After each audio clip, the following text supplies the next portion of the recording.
नमस्कार,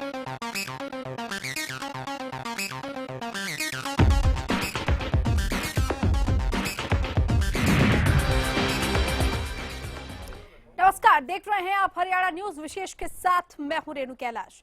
किसानों पर जिस तरीके से प्रदेश में पॉलिटिक्स का पारा चढ़ रहा है, उसे देखकर लग रहा है कि विपक्षी पार्टियां विशेष तौर पर किसानों के हितैषी होने पर जोर दे रही हैं। इनेलो धरना दे रही है, कांग्रेस महापंचायत कर रही है। अब सवाल ये है कि अचानक पैदा हुआ किसानों के रहनुमा क्या वाकई में किसानों के हितैषी साबित होंगे या फिर पंचायत और प्रदर्शन महज राजनीति चमकाने का हिस्सा बनकर रह जाएंगे।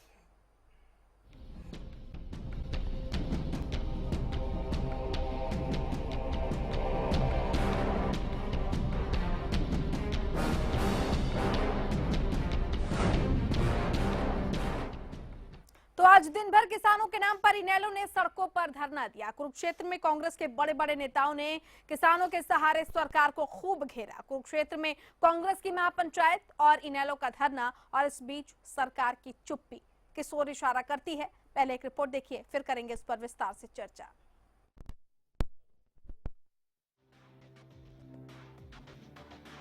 मंदसौर से उठी किसान आंदोलन की लपटों की तपिश अब हरियाणा में भी महसूस हो रही है। एक तरफ किसान कर्ज माफी के लिए सड़क और नेशनल हाईवे बंद करने पर उतारू हैं, तो सियासत की गोली से छलने हुए किसान के सीने पर रहनुमाओं की पंचायतें सज रही है। हरियाणा में किसानों के मुद्दे को भुनाने में जुटी विपक्षी पार्टियों ने सड़कें घेर ली हैं, तो कहीं मंच से हमदर्दी लूटने की होड़ मची हुई है।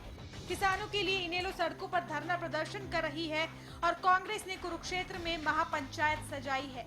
इस महापंचायत में कांग्रेस ने किसानों के लिए एक अधिकार पत्र जारी किया है, जो महापंचायत में मौजूद लोगों से भरवाया भी गया है। इस अधिकार पत्र के मुताबिक कांग्रेस ने सरकार से 12 मांगे रखी हैं, जिनमें स्वामीनाथन आयोग की सिफारिश लागू हो और किसान को कम से कम 50% मुनाफे की गारंटी हो। उत्तर प्रदेश और महाराष्ट्र के बाद हरियाणा में किसानों का कर्ज माफ हो। डीजल और यूरिया के दामों को घटाया जाए।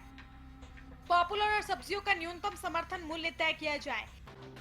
किसान फसल बीमा योजना को जबरदस्ती लागू न किया जाए। किसानों को मिलने वाली सहायता राशि को बढ़ाकर 25,000 रुपए प्रति एकड़ किया जाए। गन्ने का न्यूनतम समर्थन मूल्य 400 रुपए घोषित किया जाए। हरियाणा की पूर्व कांग्रेस सरकार के मॉडल पर बनी भूमि ग्रहण नीति को तुरंत प्रभाव से लागू किया जाए। किसान और खेतीहर मजदूर के इलाज के लिए धरती पुत्र स्वास्थ्य बीमा योजना शुरू की जाए। प्रदेश की सरप्लस बिजली वापस ली जाए और प्रदेश के सारे थर्मल प्लांट पूरी क्षमता से चलाए जाएं।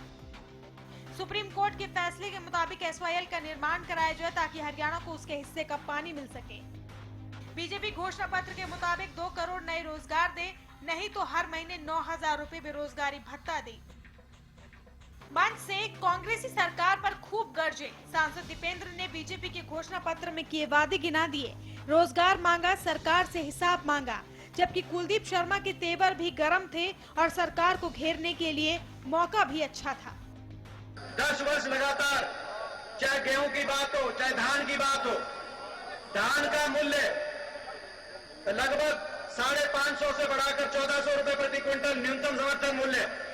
ऐसे ही गेहूं का यानी कि प्रतिवर्ष 14 और 15% की बढ़ोतरी हर साल दी गई 10 साल। और उस बढ़ोतरी के बाद जब चुनाव हुआ, चुनाव में वायदा किया गया कि स्वामीनाथन कमीशन की सिफारिशें लागू की जाएंगी, बढ़ोतरी में और इजाफा होगा, लागत के ऊपर 50% मुनाफा किसान को दिया जाएगा। मगर क्या हुआ, इन 3 साल में जो 15% हर साल गेहूं धान में जो बढ़ोतरी की जाती थी न्यूनतम समर्थन मूल्य में, उसको घटा के इस सरकार ने 4% पिछले 3 वर्ष में केवल 4% प्रति वर्ष की बढ़ोतरी की है। 3 वर्ष के अंदर 60% कर्जा बढ़ा है, जो आज तक कभी हमारे देश के इतिहास में बात करते हैं। प्रधानमंत्री जी बात लोकसभा में करते हैं, क्या दिया 60 साल में कांग्रेस ने आपने 3 साल में इस देश के किसान को उतना कर्जा दिया प्रधानमंत्री जी, जो हम 60 साल में नहीं दे पाए, ये आपने दिया है। 10 साल लगातार कांग्रेस की सरकार ने खुदा कार्यकाल में डंके की चोट पे एक फैसला रखा कि देश में सबसे ज्यादा अगर नया खरीद भाव रहेगा तो हरियाणा में रहेगा। और इसी फैसले के आधार पे जब 30 रुपए किलो चीनी थी तो 310 रुपए क्विंटल गन्ने का भाव दिया कि नहीं दिया, मैं आपसे पूछता हूं। बीजेपी के सत्तासीन होने के बाद 3 साल के भीतर ये पहली बार है जब किसानों के मुद्दे पर पूर्व सीएम हुड्डा और कांग्रेस के आला नेता इस अंदाज में दिखे।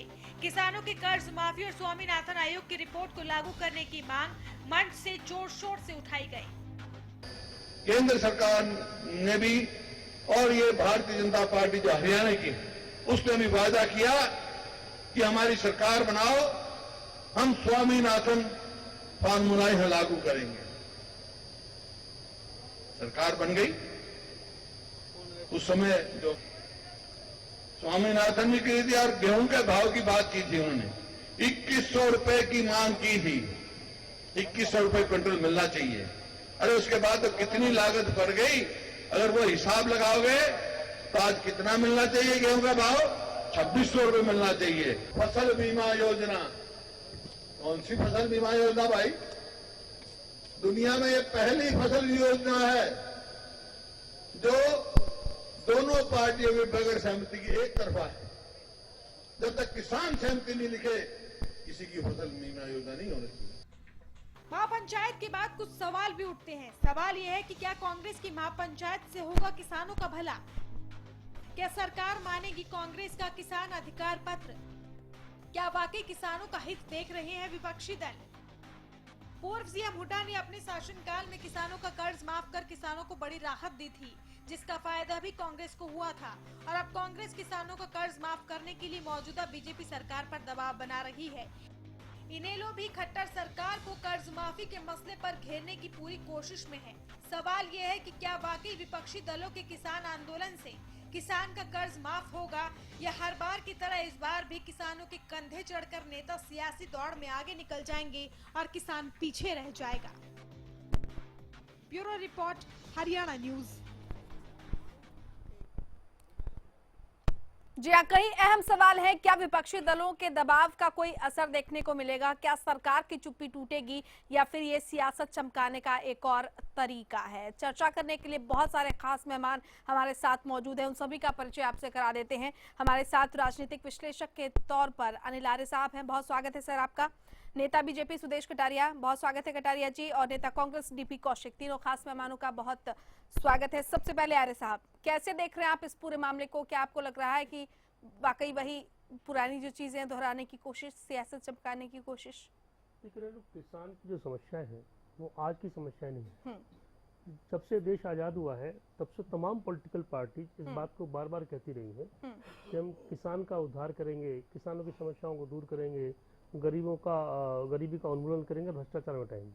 ये 3 नारे ऐसे हैं जो हर पार्टी हर चुनाव में कहती है। बिल्कुल। और आज 70 साल बाद भी हम बार बार उसी चर्चा पे बैठते हैं। बिल्कुल। कि किसान की स्थिति और बदतर होती जा रही है। और ऐसी क्यों है? और ऐसी क्यों? और इसकी वजह क्या सिर्फ किसान है या तमाम पॉलिटिकल पार्टीज हैं? पॉलिटिकल पार्टीज को बताना होगा। तमाम पॉलिटिकल पार्टीज ने शासन किया है, ये बात ठीक है कि सबसे ज्यादा शासन कांग्रेस ने किया है, लेकिन बीच में जनता पार्टी की सरकार भी आई, संयुक्त मोर्चा की सरकार भी रही, वाजपेयी सरकार भी रही और 3 साल से मोदी सरकार भी है। कांग्रेस सबसे बड़ी जिम्मेदार इस बात के लिए इसलिए है कि अगर इतने सालों के बाद भी कांग्रेस से बात करती है कि सर किसानों की दुर्दशा हो रही है, मंदसौर में किसान मारे गए और तमाम तरह की जो बातें की जा रही हैं किसानों को लेके, वो कांग्रेस को एक मुद्दा मिल गया। जो मंदसौर में पुलिस ने 6 किसानों को, निर्दोष किसानों को भून दिया गोली से, उसके बाद तमाम पॉलिटिकल पार्टी को बहुत बड़ा मुद्दा मिल गया। हाँ। और इस वजह से किसानों की तमाम चीजें फिर सामने आ गई। बिल्कुल। मेरा सवाल सीधा सीधा ये है कि आखिर किसानों की ये जो दुर्दशा हो रही है, इसके पीछे अभी तक ऐसी कोई ठोस नीति या कोई ठोस योजना क्यों नहीं बनी? अगर बनी तो क्रियान्वयन क्यों नहीं हो पाया? हम बार बार इस बात को करते हैं कि किसानों की कर्ज माफी हो, किसानों की कर्ज माफी हो। कितना किसानों पर कर्ज है? इस देश में 2011 का एक आरटीआई लगा के रिकॉर्ड लिया गया, जिसमें सामने आया कि 8,17,000 के आसपास लोगों ने अपनी जो फसल है दिखाकर, जो कृषि पे जो कर नहीं है, इनकम टैक्स नहीं है, उसको दिखाकर ले लिया गया। उसके हिसाब से 7 करोड़ रुपए पर व्यक्ति इनकम आ रही है। हाँ। मतलब ये हुआ कि आपकी अगर 2011 में जीडीपी 1 लाख करोड़ 100 लाख करोड़ की थी, तो आप तो 800 लाख करोड़ तो आपसे वैसे ले गए। हाँ। इसका मतलब क्या है? इसका मतलब सीधा सा ये है कि कृषि योग्य आय को दिखाकर आपने फर्जीवाड़ा किया। जी। आपने किसानों की जो समस्याएं थी उनका ठोस समाधान आज तक नहीं हो पाया। आज भी अगर ये बात की जा रही है, हम बार बार करें कृषि घाटे का सौदा है, कृषि घाटे का सौदा है, लेकिन ये देश कृषि प्रधान है, बिल्कुल, उसके बावजूद कृषि घाटे का सौदा है। तो इसके लिए मैं तमाम पॉलिटिकल पार्टीज को इसके लिए दोषी मानता हूँ, और साथ में उन तमाम संगठनों को जो किसान के नाम पर राजनीति कर रहे हैं, चाहे किसान संघ हो, चाहे किसान संगठन हो, कोई भी किसान संगठन हो। आप देखिए हर पॉलिटिकल पार्टी का अपना किसान एक सेल बना हुआ है, बिल्कुल, और वो किसान के नाम पर राजनीति होती है। बिल्कुल, सहमत भले हूं, ही बिल्कुल उसको सहमत हूं किसान आपकी किसान बात वो रहा हो ना हो रहा हो, बिल्कुल। हल को हाथ नहीं लगाया हो, हाँ। खेत में कभी नहीं गया हो, पर वो किसान नेता है, पर वो किसान नेता है। ये जो किसानों के नाम पे जो छल हो रहा है, इस छल को जब तक आप नहीं छोड़ोगे और ईमानदारी से किसानों के लिए काम नहीं होगा, किसानों को उधार नहीं होगा। बिल्कुल। कौशिक साहब, इस महापंचायत से कुछ भला होने वाला है? ये जो छल कपट चला आ रहा है वर्षों से, इसका कभी खात्मा हो पाएगा? देखिए रेनू, कोई छल कपट की बात नहीं कर रहे हम लोग। हम जमींदार के मामले में हमारी पार्टी शुरू से ही इस मामले में हम लोग हो रहे हैं। हमने हमेशा किसान का भला करने की कोशिश की और की भी। आप 10 साल का रिकॉर्ड उठा के देखिए, उस 10 साल पहले क्या गन्ने का रेट था, क्या गेहूं का रेट था, क्या किसान की स्थिति थी। किसान कर्ज पे मर जाते थे। उन 10 सालों में क्या किसान को इतना समृद्ध बनाया गया कि वो आगे कर्ज ना ले सके? कौशिक साहब, उन 10 सालों में क्या इतना समृद्ध बनाया गया? और अगर इतना समृद्ध बनाया गया तो अब वो सड़कों पर क्यों है? रेनू, आप देखिए, किसान पे 15-15, 16% ब्याज लिया जाता था सरकारों द्वारा। हम लोगों ने आते ही हुड्डा साहब को, हमारी सरकार ने मनमोहन जी के नेतृत्व में किसान सेल का चेयरमैन बनाया गया पूरे हिंदुस्तान में। एक साइड मोदी जी चेयरमैन थे, दो एसोसिएशन थी, एक साइड मोदी जी थे, एक साइड हमारे हुड्डा साहब थे। देखिए, हमने 4% कर्ज लोन जिसे कहते हैं 4% इंटरेस्ट हमारी सरकार ने किया, और वो भी हरियाणा में हमने देखा भी 4% पूरे देश में, हरियाणा में वो भी हमने माफ किया। पहले 10-10 हजार रुपए कोऑपरेटिव बैंक किसानों को उठा ले जाते थे, जेल में डाल देते थे। हमने वो कानून आते ही खत्म किया। अब उसके बाद ये किसानों को हमने कर्ज माफी 16,000 करोड़ रुपए कर्ज माफ हमने किसानों को किया।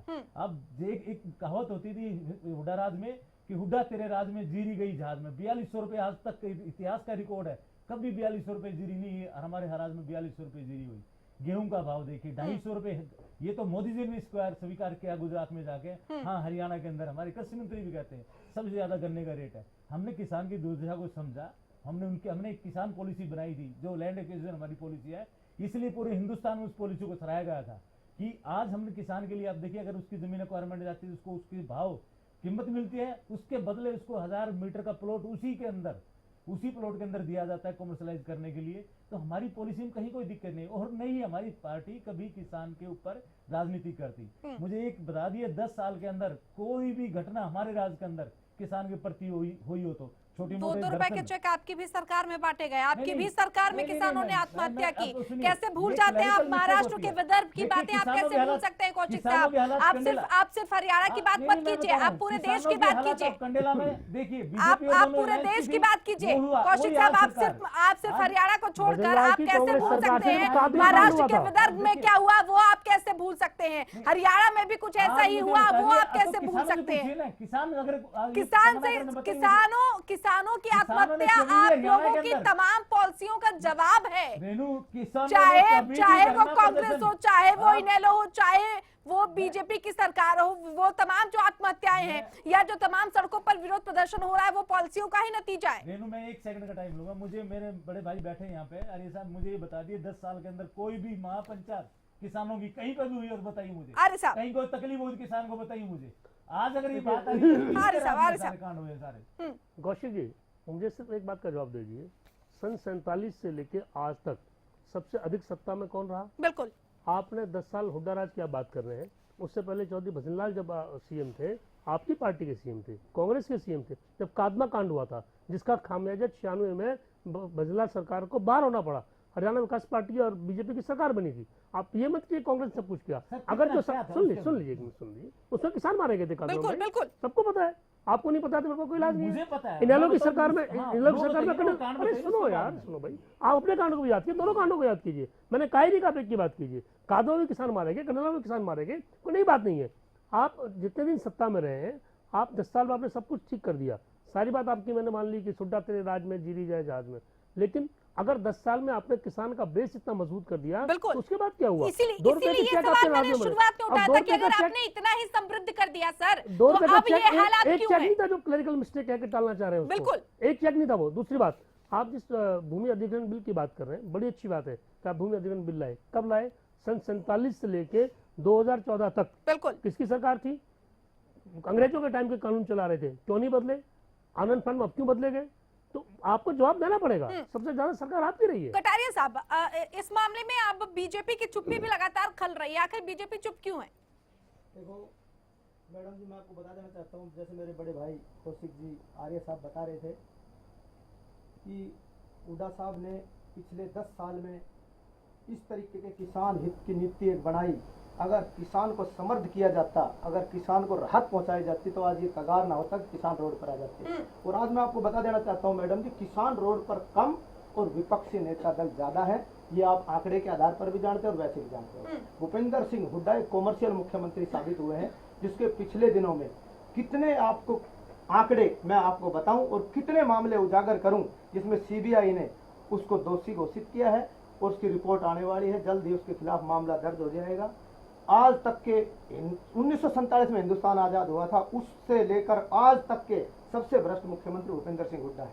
आपको किसान नीति की बात करके मैं बताना चाहता हूं मैडम जी, जिला गुड़गांव में हर शुरू में 1200 एकड़ जमीन किसानों की जबरदस्ती, जो चौटाला साहब सेक्शन 6 के नोटिस करके गए थे और सेक्शन 9 के नोटिस करके मात्र 2.5 लाख रुपए प्रति एकड़ के हिसाब से जबरन खोस ली गई और उनको छीनकर जबरन रिलायंस को कब्जा दे दिया गया।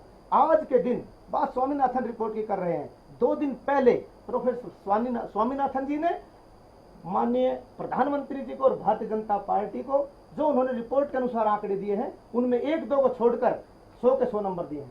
स्वामीनाथन जी ने खुद सराहा कि इनकी नीति, जो हमने नीति बनाई थी, उसका अनुसरण करके बीजेपी किसानों का भला कर रही है। रिपोर्ट पर चुप्पी क्यों है?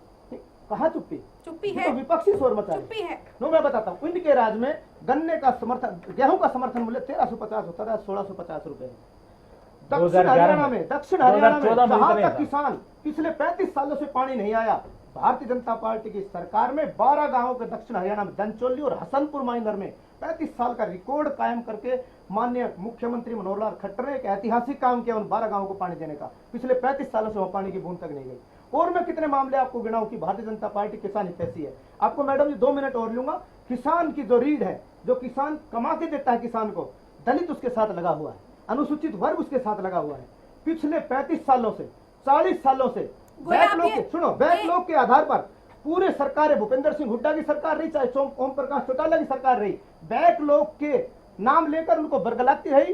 पहली बार माननीय मनोहर लाल खट्टर जी और भारतीय जनता पार्टी की सरकार ने 60,000 जो रिक्तियां थी, एक कलम से उनको एक विशेष भर्ती अभियान करके उनको मजबूत करने का काम किया। जितना चमकदार हिस्ट्री बता रहे हैं कटारिया साहब, क्या आपको लगता है कि परिस्थितियां वाकई वैसी हैं? और अगर ऐसी है तो वो किसान सड़कों पर क्यों है? सरकार क्यों चाहे? आपने रेणु जो बात उठाई बिल्कुल ठीक, कि अगर 3 साल में किसान की स्थितियां इस ढंग से बदली हैं, तो आखिर किसान फिर क्यों संघर्ष के लिए तैयार खड़ा हो गया? बिल्कुल, क्यों सड़क पर उतर गया? एक बात। दूसरी बात, आपने स्वामीनाथन आयोग की बात की और 13 जून को जिन्होंने ट्वीट किए 2 ट्वीट, उसकी आप बात कर रहे हैं। कल से बीजेपी के नेता खूब गाते बजाते घूम रहे हैं कि स्वामीनाथन ने ट्वीट किया है कि जो मोदी सरकार की नीतियां हैं वो किसानों को संरक्षण देने वाली नीतियां हैं। बिल्कुल ट्वीट किया उन्होंने, इसमें कोई दो राय नहीं है। आपने कुछ काम भी किए हैं, मोदी सरकार ने, ऐसा नहीं है कि नहीं किया है। चाहे सॉइल जांच कार्ड की बात है, चाहे फसल बीमा योजना है, वो बात अलग है कि फसल बीमा योजना जबरन थोप दी गई और फसल बीमा योजना आपने बजाय सरकारी एजेंसियों से कराने के अपने प्राइवेट हाथ में सौंप दिया, जबकि सरकारी एजेंसी कर सकती थी और जबरन आपने बीमा करा। लेकिन स्वामीनाथन आयोग के लिए जो 10 मुख्य बातें स्वामीनाथन आयोग की थी, जब आपकी सरकार बनी थी, आपने कहा था, आपने अपने संकल्प पत्र में भी कहा कि हम उसको अक्षर से लागू करेंगे। और किसान बड़ी मोटी सी बात समझता है, जो आप लोगों ने बार बार भाषण में कहा, आपने कभी बाकी सब चीजें नहीं कही। आपने बहुत कॉमन बात ये कही थी, जो आम किसान ने समझा कि 1 का 1.5 मिलेगा, कि लागत 1 रुपए की 1.5 रुपए मिलेगा। और वो 1 का 1.5 कहाँ गया? उससे आप क्यों मुकर गए? आपके अमित शाह भी मुकर गए, आपके जो कृषि मंत्री हैं ओम प्रकाश धनखड़, वो तो खुलेआम कह चुके हैं इस बात को कि अगर मैं संसद में गया होता तो शायद इस बात के सवाल को उठाता। और स्वामीनाथन के आयोग की रिपोर्ट अक्षर से लागू करना संभव नहीं है। आपको 2014 में ये क्यों संज्ञान हुआ कि हम संज्ञान नहीं हुआ कि अक्षर से लागू? 2006 में स्वामीनाथन आयोग की रिपोर्ट आई थी। कल एक प्रवक्ता आपके बैठे हुए थे यहाँ पर, कल शाम को जो डिबेट हो रही थी बीजेपी के, वो ये कह रहे थे कि 2006 की परिस्थितियां कुछ और थी, 2014 की परिस्थितियां कुछ और थी। अरे भाई 2014 में आप लोगों ने कहा ना, और 2016 है, 17 है, तो 3 साल है, तो जवाब तो आपको देना पड़ेगा। 1 का 1.5 कहाँ गया? हम सिर्फ ये जानना चाह रहे हैं। और आप सब कुछ सही कर रहे हैं तो किसान क्यों आंदोलन कर रहा है? पिछले 60 साल से जो स्थिति बनी हुई है, एक बच्चा जब पैदा सर होता अब है, 60 साल में मत डालिए 60 सुदेश सालों का जी। रोना छोड़ सुदेश दीजिए जी, सर। सुदेश अब जी, यही कहते कहते कमोबेश कह चुके हैं। आपका भी कार्यकाल पूरा हो सुदेश जी, जाएगा। वो हम कह चुके हैं। यही रोना रोते रोते आपका भी कार्यकाल सुदेश जी, 5 वो साल तो हम में कह पूरा हो चुके जाएगा। हैं भाई, वो तो हम बात कह चुके हैं। जो 60 सालों में हुआ वो तो बीत गया। कटारिया जी, ये बात तो हम आप पहले ही यही कह चुके बात हैं। रटते रटते आपके भी 3 साल बीत चुके हैं कटारिया साहब। धर्म और पार्टीबाजी से ऊपर उठकर अगर कोई काम किया तो मनोहर खट्टर जी ने और बीजेपी की सरकार ने। कटारिया जी, अब तो हम कह चुके हैं आपकी बात जो कह रहे हो आप कि 60 साल सरकार कांग्रेस की रही। हम तो आपसे पूछ रहे हैं, का नतीजा आप 3 साल में मांगते हैं। अभी तो आप गिनवा रहे हैं सब कांग्रेस। 3 साल में आपने गिनवाया, बिना मांगे आपने गिनवाया। कटारिया जी, कटारिया साहब आपने तो बिना मांगे गिनवाया। अभी कटारिया जी, अभी तक स्वामीनाथन जी ने किया है, हम ट्वीट करके बताया। हम तो कह रहे हैं ट्वीट किया, 10,000 रुपए पर एकड़ के हिसाब से बताया। बीजेपी की आपने 12,000 कर दिया, मान लिया। सुन तो लीजिए, अरे भाई अभी आपने कटारिया, अभी आपने कहा कि जो आंदोलन कर रहे हैं वो किसान नहीं है, वो राजनीति कर रहे हैं। अभी आप कह रहे हैं कि 60 साल के गड्ढों को कैसे भरे? आप एक चीज तय कीजिए, आपको कहना क्या है, एक बात। दूसरी बात, 3 साल में अगर आपने सब कुछ सही कर दिया, किसान आपसे पूरी तरह खुश हो गया, तो आखिर सड़क पे क्यों है? क्यों मंदसौर में किसान पुलिस की गोली से मारे जाते हैं? क्यों यहाँ किसान सड़क पर उतर रहा है? क्यों किसान आत्महत्याएं कर रहा है? बिल्कुल, क्यों वादाखिलाफी का आत्महत्या आरोप बढ़ रहा क्यों है? लगा रहे हैं? स्वामीनाथन आयोग को लेकर आपसे सवाल क्यों पूछे जा रहे हैं? बहुत सारे अहम सवाल है कटारिया साहब, सवालों की जवाबदेही से आप नहीं बच सकते। क्या सरकार की मंशा किसानों की मदद करने की नहीं है? किस सरकार की मंशा नहीं है? किस सरकार की नहीं? किस सरकारें बनती किस लिए? आप मुझे यही बताइए, सरकारें किस लिए बनती हैं, किस मंशा से बनती हैं? आम जनता के लिए, किसानों के लिए। अगर तो आप वोट बैंक समझकर सरकार बना रहे हैं, तब तो आपकी मंशा स्पष्ट है। अगर आप वोट बैंक समझकर, कटारिया साहब, अगर आप वोट बैंक समझकर वोट लेते हैं वो अलग बात है, लेकिन सरकार की मंशा साफ होती है। संविधान में भी लिखित है सरकार की मंशा क्या है, सरकार किस मंशा के तहत बनाई जाती है, ये साफ है। ये मंशा सिर्फ आप ही की सरकार की नहीं है, तमाम सरकारों की रही है। लेकिन सवाल यह है कि उनका इम्प्लीमेंटेशन क्यों नहीं हो पाता? इम्प्लीमेंटेशन में थोड़ा समय लगेगा। हमें राजनीतिक विपक्ष आप 1 से 1.5 कब देंगे? आप एक चीज बता दीजिए, 1 का 1.5 कब देंगे? मैं बता चलिए, आप रोकना चाहूंगी यहाँ पर रोकना चाहूंगी आपको। कैप्टन अजय यादव इस वक्त हमारे साथ फोन लाइन पर जुड़ गए। नमस्कार कैप्टन साहब, आवाज मिल रही है? कैप्टन साहब, जो कुछ भी चल रहा है प्रदेश में मंदसौर से लेकर यहाँ तक, उस पर आपकी टिप्पणी चाहूंगी। जिस तरीके से इस महापंचायत का आयोजन किया गया, भूपेंद्र सिंह हुड्डा वहां पर पहुंचे, क्या वाकई किसानों का हितैषी है, हितैषी कांग्रेस है, या फिर वाकई आपको भी ये लगता है कि ये सियासत चमकाने का एक हिस्सा है?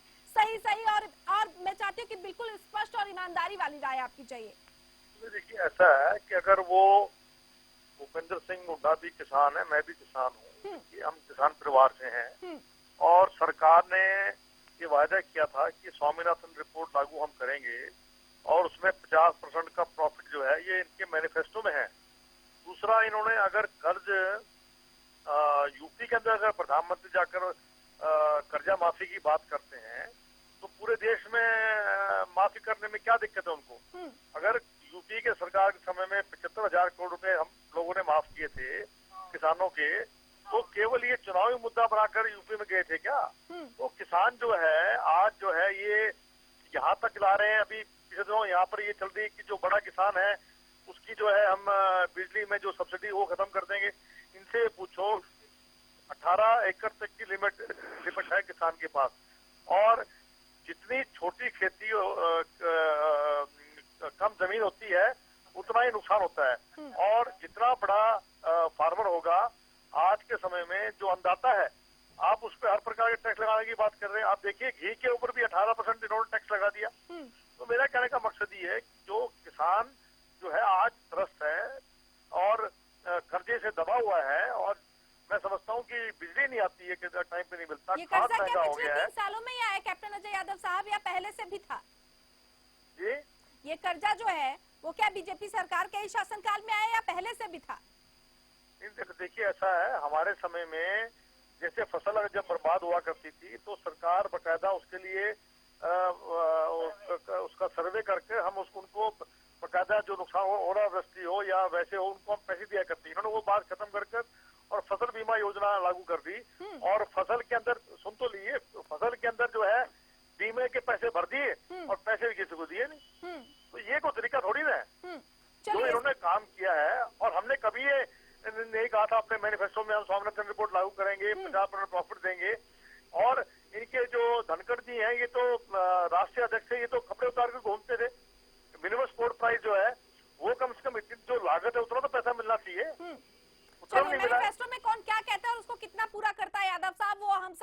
हम सबने देखा हुआ है। हमारे साथ पवन सैनी साहब भी जुड़ गए हैं बीजेपी से, उनकी भी राय जान लेते हैं। सैनी साहब नमस्कार, आवाज मिल रही है? सैनी साहब आवाज मिल रही है क्या?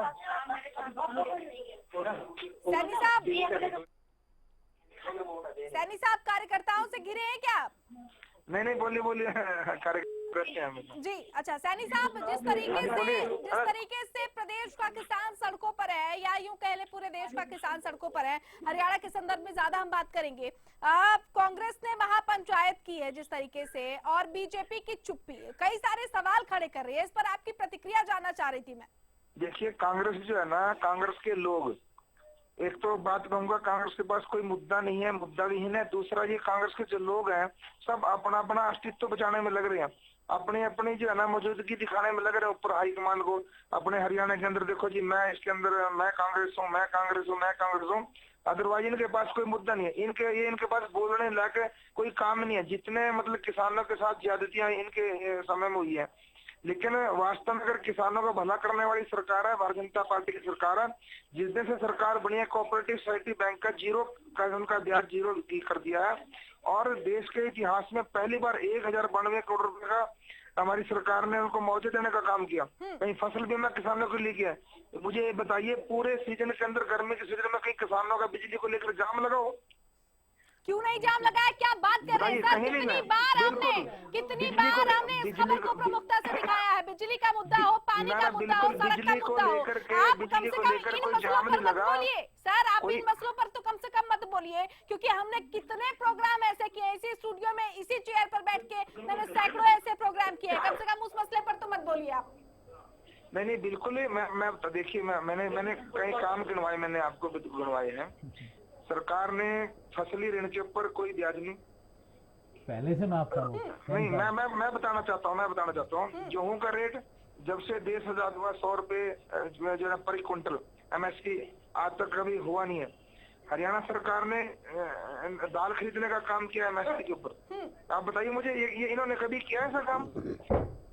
गेहूं जब खराब हुई 1092 करोड़ रुपए हमने उसका मुआवजा दिया। चाहे गेहूं के दाने के अंदर लस्टर लॉस हो, चाहे गेहूं का दाना कमजोर है, चाहे उसका जो है ना किसी भी तरीके से हमने गेहूं का किसान का एक दाना खरीदने का काम किया। ये लोग बोलते हैं, ये तो अपनी जो है ना अपनी पार्टी के अंदर अपना अस्तित्व बचाने में लग रहे हैं ये लोग। एक दाना खरीद लिया गया सैनी साहब। हाँ जी, एक दाना खरीद लिया गया। उकलाना मंडी की मैं आपको बात बताती हूँ, जब गेहूं का उठान नहीं किया गया था, हमने यहाँ से सवाल उठाए कि एक दाना खरीदने वाली बीजेपी सरकार का कोई नुमाइंदा वहाँ नहीं पहुँचा। आड़ती जो है वो वहाँ पर नहीं पहुँचते थे, जो दलाल है वो वहाँ पर मनमानी करते थे। तब कहीं जाकर एक दो जगह पर उठान शुरू हुआ, और आप कह रहे हैं कि एक दाना खरीद लिया गया। गेहूं खराब हुई, किसान की एक जो है ना फसल का गेहूं का एक दाना खरीदा, और जो जिनकी फसल खराब हुई जो ना मतलब सबसे पहले सरकार ने दिए देने का काम किया। अरे साहब, इत्तेफाक रखते हैं आप कैप्टन अजय यादव की बातों से और पवन सैनी साहब की बातों से भी? देखिए, बड़ी विचित्र स्थिति ये है कि मैंने सबसे पहले बात कही थी कि तमाम पॉलिटिकल पार्टी जब से देश आजाद हुआ है, किसान के नाम पे, गरीब के नाम पे, करप्शन के नाम पे वोट मांगती है। और 70 साल बाद भी आज हम ये बहस करने के लिए बैठे हैं कि किसान की इतनी बुरी दुर्दशा क्यों है। ये बहुत बड़ा सवाल है। आज भी किसान आत्महत्या कर रहा है। जो बात पवन सैनी कर रहे हैं, मैं सिर्फ मोटी सी बात एक पूछ रहा हूँ कि आप जो लागत मूल्य किसान का है, आपने MSP कितना बढ़ा दिया, कोई मतलब नहीं है। जो उसकी लागत आ रही है, या तो उसकी लागत मूल्य कम कीजिए, और जो लागत आ रही है उसका 1.5 गुना देने की जो मोटी मोटी बात थी वो आप कब करेंगे? बड़ा मोटा सीधा सा सवाल है कि किसान को लाभ तब होगा जब उसकी लागत मूल्य से अधिक पैसा उसको मिलेगा। उसकी लागत कुछ है, उसको उतना पैसा नहीं मिल रहा। आप MSP आपने कर दिया, फिर भी लागत नहीं निकल रही उसकी, तो किसान तो आत्महत्या करेगा, किसान तो कर्जे में रहेगा, किसान तो दुख में रोएगा। तो उसका एक का 1.5 कब देने वाले, सीधा सीधा ये बता दीजिए। बिल्कुल कैप्टन साहब, इस सवाल का जवाब मैं आपसे जानना चाहूंगी, लेकिन यहाँ पर हम छोटे से ब्रेक के लिए रुक रहे हैं। ब्रेक के उस पार भी हम इस चर्चा को आगे बढ़ाएंगे, जल्द लौट रहे हैं।